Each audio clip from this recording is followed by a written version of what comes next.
안녕하세요. 이제 50이 다 되어가는 할머니입니다.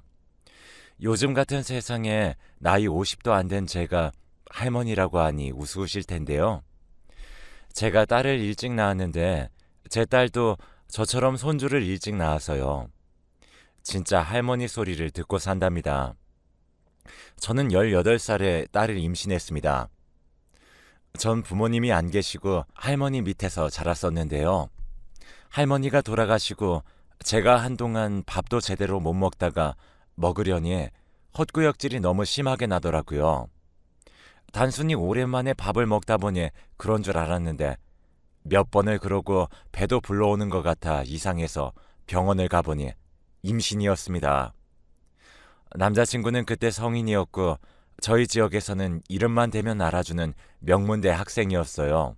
남자친구는 자신이 학교를 자퇴하고서라도 일을 해서 저와 제 아이를 먹여 살리겠다고 했었죠. 그런데 그게 말처럼 쉽나요? 아직 군대도 가야 하고 앞길이 창창한 자기 아들 미래를 제가 망친다며 남자친구의 부모님이 찾아오셨습니다. 애를 지우라면서 돈도 들고 오셨죠. 하지만 그때는 이미 아이를 지울 수도 없을 정도로 뱃속에 아이가 자랐었고 저도 이미 고등학교도 그만두고 아이를 기르려 마음도 굳게 먹은 참이었습니다. 하지만 남자친구의 부모님은 어디서 부모도 없는 고아가 남의 아들 인생 망치려 한다며 매일같이 찾아오셔서 아이를 지우든 자기 아들한테 헤어지자고 하든 자기 아들 발목 잡는 짓은 하지 말라고 하셨죠. 그러다 남자친구가 저희 집으로 들어와서 함께 살자며 짐을 옮기고 있었는데 부모님이 무슨 짓이냐며 남자친구를 그대로 집으로 데려가 군대로 보내버리셨습니다. 물론 군대를 갈 날이 얼마 남지 않았긴 했었지만 그렇게 남자친구마저 떠나고 나니 남자친구의 부모님은 돈을 쥐어주며 이사가라며 더 좋은 집으로 보내주겠다고 저를 설득하셨습니다. 사실 협박에 가까웠어요. 당장 이사를 가지 않으면 자기들이 제 인생도 망쳐버리겠다고 말했었죠. 지금 생각해보면 그 사람들이 뭐라고 제가 겁에 질려 이사를 갔나 싶어요. 그때 너무 어렸고 딸아이를 지켜야 한다는 생각에 사로잡혀서 남자친구네 부모님이 하라는 대로 저는 멀리 떨어진 동네로 쫓겨가야만 했습니다. 그래도 이사할 집은 말씀해 주신 대로 해주셨어요. 다행히 아이가 태어나고 추위에 떨어야 할 일은 없었습니다. 하지만 아이를 먹여 살리려면 일을 해야 했어요. 아직 고등학교도 제대로 졸업 못한 어린애가 할 수 있는 일은 한정적이었죠. 거기에다 갓난아기가 딸려 있어 밖에 나가서 하는 일도 못하니 집에서 부업으로 볼펜 조립을 하는 일을 했습니다. 그리고 아이가 중학생이 되었을 무렵엔 저와 같은 인생 말고 제대로 배우고 대접받고 일하면서 살았으면 해서 비싸고 유명한 학원도 보내고 그 돈을 마련하기 위해 밤낮 없이 일했습니다. 그래서 돈 번다고 어렸을 때부터 딸을 제대로 챙겨주지도 못했습니다. 딸의 학교 운동회는 물론이고 졸업식도 한 번도 직접 가보지 못했습니다. 그래서인지 중학교 때부터는 딸과 저는 말 한마디도 못하는 날도 있었어요. 그래도 딸은 사고도 한 번 안 치고 착하게 자라주었어요. 대학교도 이름만 대면 누구든 알만한 좋은 학교로 갔죠. 하지만 딸은 자기 엄마 팔자를 닮는다고 하는 말이 틀린 말이 아닌지 아직 20대 초반의 창창한 나이에 딸은 돌연 결혼을 하겠다고 나섰습니다. 요즘 20대 초반이면 얼마나 어린 나이입니까? 하지만 다짜고짜 내년에 당장 결혼을 하겠다며 결혼할 사람이 있다고 했습니다. 거기다 이미 임신을 했다고 하며 이미 뱃속에 3개월 된 아이가 있다고 했습니다. 저는 기함을 하며 그게 무슨 소리냐며 아직 나이도 어린데 무슨 벌써 결혼을 하냐면서 대학교도 졸업하고 찬찬히 생각해보라고 했지만 딸에게는 씨알도 안 먹혔습니다. 딸은 꿈쩍도 하지 않고 제가 반기지 않을 걸 알면서도 남자친구를 기어코 집으로 데려왔습니다. 인사도 안 드리고 결혼할 수는 없지 않냐면서요. 그러면서 엄마도 어린 나이에 자기를 낳아놓고 왜 자기는 허락을 안 해주냐며 화를 냈습니다. 자기를 일찍 낳은 걸 후회해서 지금 자기 결혼도 막는 거냐면서요. 전 딸을 낳고 단 한 번도 후회해 본 적이 없어요. 그런데 딸이 그렇게 말을 하니 제가 말문이 턱 막히더군요. 딸을 낳고 후회한 적은 단 한 번도 없지만 그렇다고 마냥 쉬운 삶은 아니었으니까요. 나름대로 설명을 하려고 했지만 딸은 이미 귀를 닫은 후였습니다. 그저 한 번만 제대로 만나만 보고 인사라도 하게 해달라고 했어요. 한 번 만나서 이야기 나눠보면 분명 엄마도 결혼을 허락할 거라면서요. 저는 하는 수 없이 못 이기는 척하고 한 번만 만나보기로 했습니다. 그런데 딸이 남자친구라고 데려온 사람을 살펴보니 꽤나 나이가 들어 보였어요. 이야기를 들어보니 딸보다 딱 10살이 많다고 하더라고요. 딸보다 저랑 나이 차이가 적은 사람이 남자친구랍시고 저에게 결혼을 허락받으러 온 상황에 너무 어이가 없었습니다. 하지만 남자친구라는 사람은 그래도 생각이 박혀 있었는지 제가 허락하지 않으면 결혼하지 않을 거라면서 허락해 줄 때까지 기다리겠다고 했습니다. 오히려 제 딸이 둘이서 결혼하는데 왜 엄마 허락이 필요하냐면서 철부지 소리를 해댔죠. 처음에는 딱 잘라 안 된다고 말할 참이었지만 그래도 가만히 앉아서 이야기를 들어보니 정말 딸 말대로 참 괜찮은 사람이더군요. 조금 생각해 보겠다고 했습니다.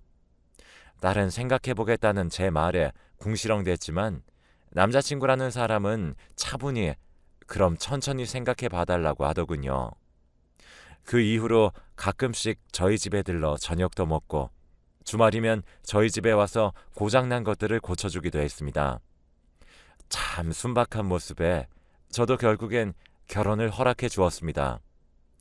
알고 보니 남자친구 쪽 부모님은 3년 전에 교통사고로 돌아가셨다고 하더라고요. 그때 남자친구 부모님이 잠시 중환자실에 입원하시는 동안 제 딸이 그 병원에서 간호실습을 하고 있었어요. 남자친구의 부모님은 며칠 지나지 않아 돌아가셨지만 제 딸이 그 잠깐 동안 매번 아무것도 하지 않고 넋놓고 있는 자신에게 매번 먹을 것을 쥐어주며 챙겨주었다고 했어요. 그리고 부모님이 돌아가시고 병동에 있는 제 딸에게 감사 인사를 하며 연락처를 주고받았고 그 이후로 연인으로 발전했다고 합니다. 사람도 참 괜찮은 사람인 것 같았고 딸도 한 학기만 다니면 졸업이라 학교만 졸업하고 결혼식을 올리고 그 후에 혼인신고를 하라고 했습니다. 태어날 아이는 일단 사위될 사람의 호적에 올리기로 했었고요. 하지만 제가 계속 일을 다녀야 하니 집에서 딸을 제대로 챙겨주지 못했어요. 그래서 사위와 살림을 합쳐 조금 더 넓은 집으로 이사를 갔습니다. 딸은 임신한 것 치고 배가 많이 부르지도 않았고 학교 수업도 별로 없어서 집에서 쉬며 태교에 집중했습니다. 사위도 퇴근할 때마다 꼭 딸에게 먹일 과일이나 작은 선물들을 사왔습니다. 알콩달콩 잘 사는 모습을 보고 있으니 그나마 마음이 놓였어요. 사위가 있으니 집에서 웃음소리가 끊이질 않았습니다. 사위를 허락하길 잘했다는 생각이 절로 들었습니다. 제가 일을 끝마치고 집에 돌아올 때면 가끔 딸과 일찍 퇴근한 사위가 저를 데리러 오기도 했습니다. 저도 사위 덕에 가족이라는 것이 무엇인지 태어나 처음으로 느껴보았습니다. 하지만 그 행복도 그리 오래가지 못했어요. 딸은 졸업과 출산을 앞두고 결혼식을 어떻게 할지 찾아보기 급급했습니다. 워낙에 완벽을 추구하던 딸이라 남에게 보이는 결혼식은 제대로 올리고 싶어 했죠.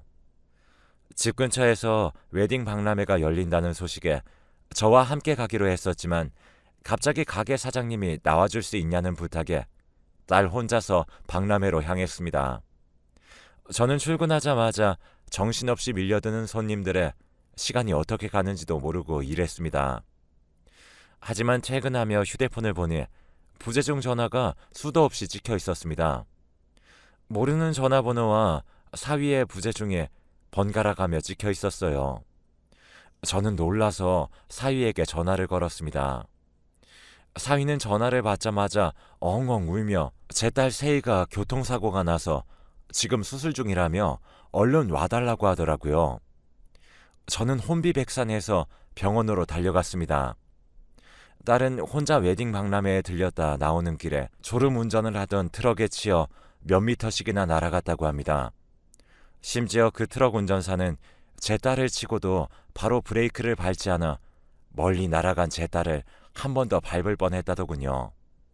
사위가 병원에 도착했을 때에는 이미 딸도 뱃속의 아이도 너무 위급해 딸 상태가 어떤지 제대로 보지도 못하고 급하게 수술 동의서를 쓰고 바로 수술에 들어갔다고 합니다. 그렇게 수술에 들어간 지 5시간이 지나서야 제 딸은 겨우 살아 돌아왔습니다. 뱃속의 아이도 딸을 수술하기 전에 먼저 제왕절개로 꺼냈다고 하더라고요. 아이의 상태는 다행히 건강했습니다.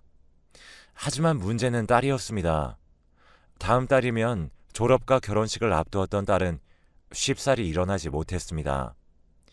심지어 깨어나도 하반신 신경이 거의 다 손상돼서 걷지 못할 수도 있다는 의사의 말에 저는 울음을 터뜨릴 수밖에 없었습니다.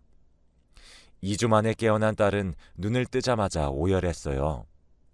의사의 예상대로 다리에 전혀 힘이 들어가지 않는다며 자기 인생은 이제 끝났다고 이렇게 살 바에야 죽어버리겠다는 말을 쉴 새 없이 내뱉었습니다. 사위는 그런 딸을 어르고 달랬지만 딸의 흥분은 쉽사리 가라앉지 않았습니다. 오히려 딸에게 다가갈수록 더 큰 소리로 사위를 멀리 떨어뜨려 놓으려 안달이었죠. 딸은 태어난 손녀도 제대로 돌보지 않았습니다. 방 안에 틀어박혀 하루 종일 울다가 물건을 집어던지다 결국 제 화를 못 이겨 잠드는 일들을 반복했습니다. 사위는 그런 딸이 던지는 물건들을 온전히 몸으로 받아내다 보니 하나둘씩 상처가 늘어갔습니다. 사위를 볼 때마다 제가 다 미안해질 정도였습니다. 사고 이후 저희 집에서는 더 이상 웃음소리가 들리지 않았습니다. 다들 몰라볼 정도로 수척해져 갔고 간간히 딸과 손녀의 울음소리만 들릴 뿐이었습니다. 심지어 아직 혼인신고도 하지 않은 사위에게 너무 미안했습니다. 사실 등본을 떼보면 남이었는데도 저보다 더 딸을 챙겨주고 있었습니다. 그래서 매번 사위가 살림에 보태겠다는 돈도 받지 않고 어떻게든 제 힘으로 살림을 꾸려나가고 있었어요. 그러던 어느 날 새벽에 어디선가 부산스럽게 움직이는 기척에 도둑이 들었나 싶어 잔뜩 긴장하고 슬그머니 거실을 들여다봤습니다. 커다란 그림자가 움직이는 것을 보고 급하게 휴대전화를 꺼내들고 신고하려고 했습니다. 그러자 그림자는 순식간에 저에게로 달려들어 제 손목을 붙잡더군요. 놀라서 소리를 지를 뻔했는데 제 입을 막으며 장모님이라 부르는 소리에 사위인 것을 알았습니다.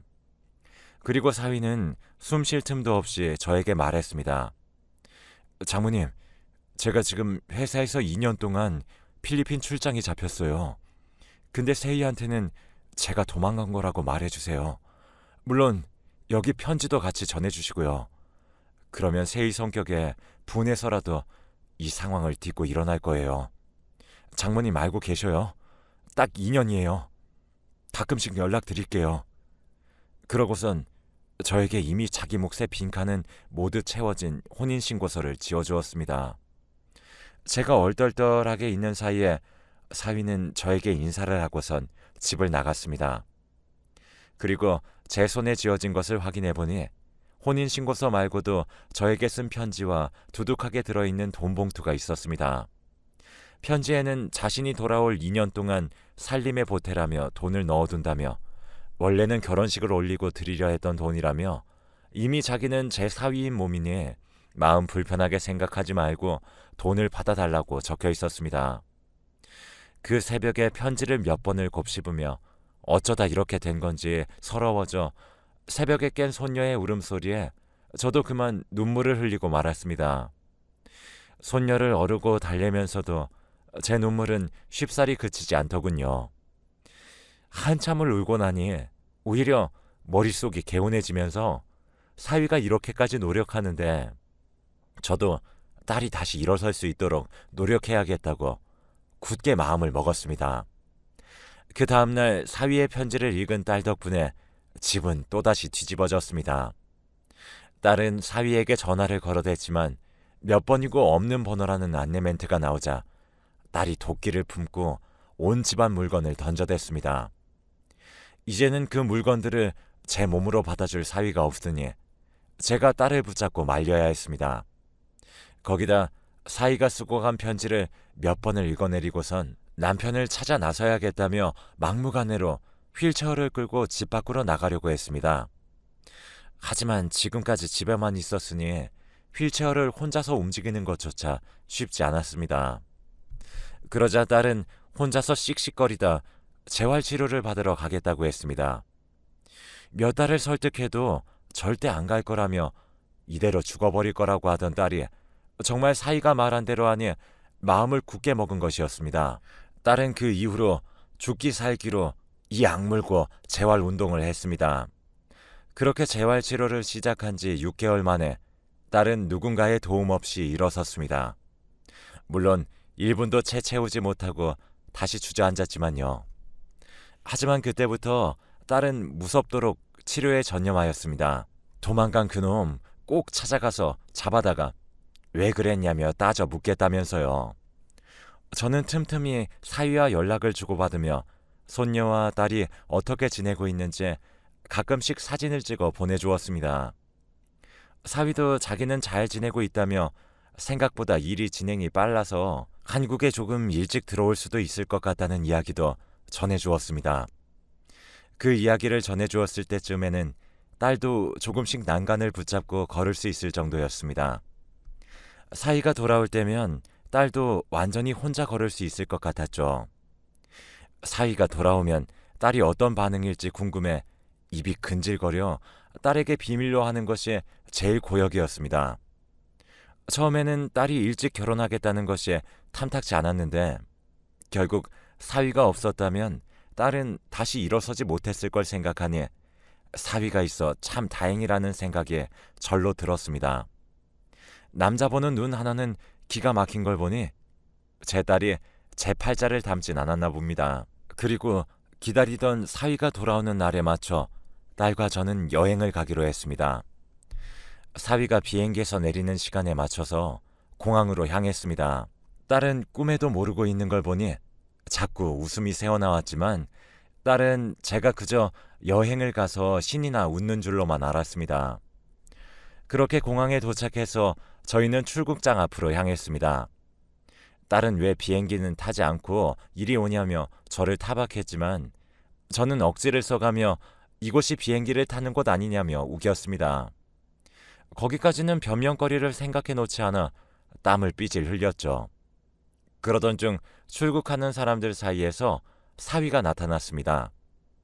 딸은 처음에는 사위를 보지 못하고 저만 닥달하다가 사위가 저희 쪽으로 다가오자 하던 행동을 멈추고 자기 남편만 바라보더군요. 그리고선 몇 초도 지나지 않아 이제 막 걸을 수 있는 그 다리로 남편에게로 뛰어갔습니다. 어디서 그런 힘이 솟았는지 2미터 채 되지 않는 거리를 뛰어서 달려가다 그만 남편을 코앞에 두고 고꾸라질 뻔했습니다. 다행히 사위가 딸을 붙잡아서 딸은 넘어지지 않았지만요.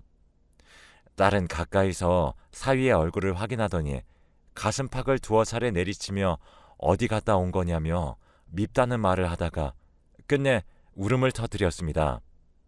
사실은 보고 싶었다며 그럴 사람이 아닌데 자기가 너무 못나게 행동해서 도망간 거니 다 자기 탓이라며 미안하다는 말만 했습니다. 사위는 그런 딸을 꼭 안아주며 결국 다시 일어설 줄 알았다며 이제는 다시 어디 갈 일 없으니 평생 함께 하자고 하면서 반지를 꺼내들고 제 딸의 손에 끼워주었습니다.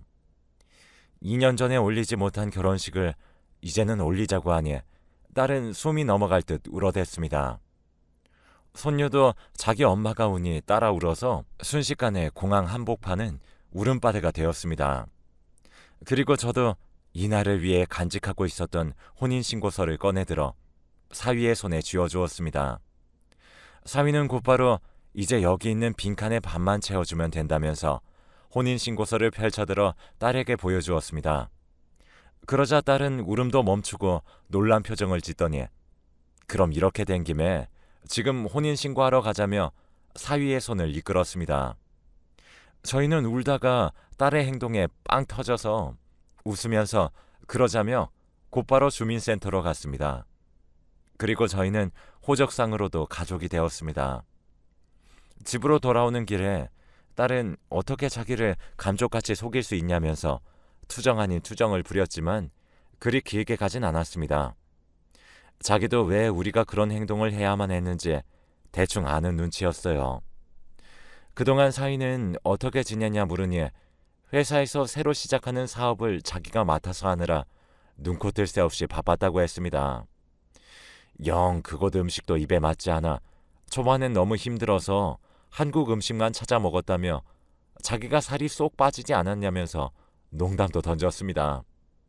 실제로 조금 통통한 편이었는데 그동안 살이 빠지고 까무잡잡해져서는 사위가 오는 걸 몰랐더라면 저도 한눈에 알아보기 어려웠을 거예요. 그렇게 저희는 2년 만에 함께 웃으면서 저녁 식사를 하고 집으로 돌아왔습니다. 사위가 집 안으로 들어오니 드디어 잃어버린 퍼즐 조각을 찾아낸 것처럼 집이 완성되는 기분이었습니다. 손녀도 그걸 느꼈는지 간만에 울음도 터뜨리지 않고 배시시 웃기만 했습니다. 딸의 사고 이후로 다시는 느낄 수 없을 거라 생각했는데 결국 사위 덕에 본래 자리로 돌아올 수 있었네요. 다시 느끼는 거지만 사위가 참 복덩이 같아요.